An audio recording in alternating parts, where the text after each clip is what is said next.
बहुत समय पहले की बात है। एक छोटे से गांव में राजू नाम का एक लड़का रहता था। राजू बहुत ही मेहनती और ईमानदार था, लेकिन उसके परिवार की आर्थिक स्थिति बहुत खराब थी। एक दिन उसे उसके दादाजी ने एक पुराना नक्शा दिया और कहा, राजू, यह नक्शा तुम्हें एक गुप्त खजाने तक ले जाएगा, जो हमारे पूर्वजों ने छुपाया था। राजू ने नक्शा देखा और खुश हो गया। नक्शे के अनुसार खजाना गांव के पास के जंगल में कहीं छुपा था। राजू ने अपने दो दोस्तों, मोहन और सुरेश, को अपने साथ चलने के लिए कहा। तीनों दोस्त अपने साहसिक सफर पर निकल पड़े। जंगल में कदम रखते ही उन्हें कई मुश्किलों का सामना करना पड़ा। एक बार तो उन्हें एक बड़ी नदी पार करनी पड़ी और दूसरी बार एक भयानक जानवर से बचना पड़ा। लेकिन राजू के पास नक्शा था और उसके मन में खजाना पाने का जुनून।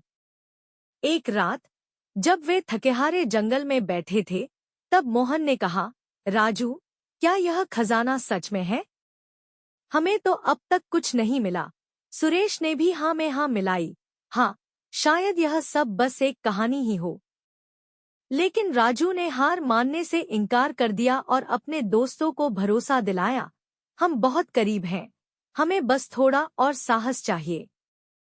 अगले दिन जब वे एक गुफा के पास पहुंचे, राजू को लगा कि यही वह जगह है जिसका नक्शे में जिक्र था। गुफा के अंदर जाते ही वे एक बड़ी दीवार के सामने पहुंचे, जिस पर कुछ अजीब सी चिन्ह थे। राजू ने नक्शा देखा और चिन्हों को ध्यान से पढ़ा। तभी उसने एक खास जगह पर हाथ रखा और एक गुप्त दरवाजा खुल गया। दरवाजे के पीछे एक बड़ा कमरा था, जिसमें सोने चांदी के बर्तन, कीमती रत्न और बहुमूल्य गहने थे। यह देखकर तीनों दोस्तों की खुशी का ठिकाना नहीं रहा। वे सोचने लगे कि अब उनका जीवन बदल जाएगा।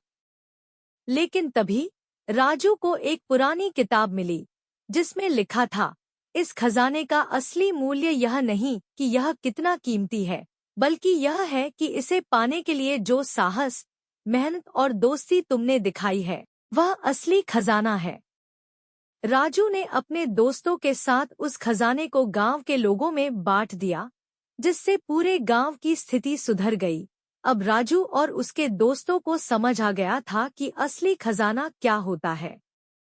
इस प्रकार राजू की मेहनत, साहस और दोस्तों के साथ की गई यात्रा ने उन्हें सिखाया कि जीवन में सच्ची सफलता क्या होती है।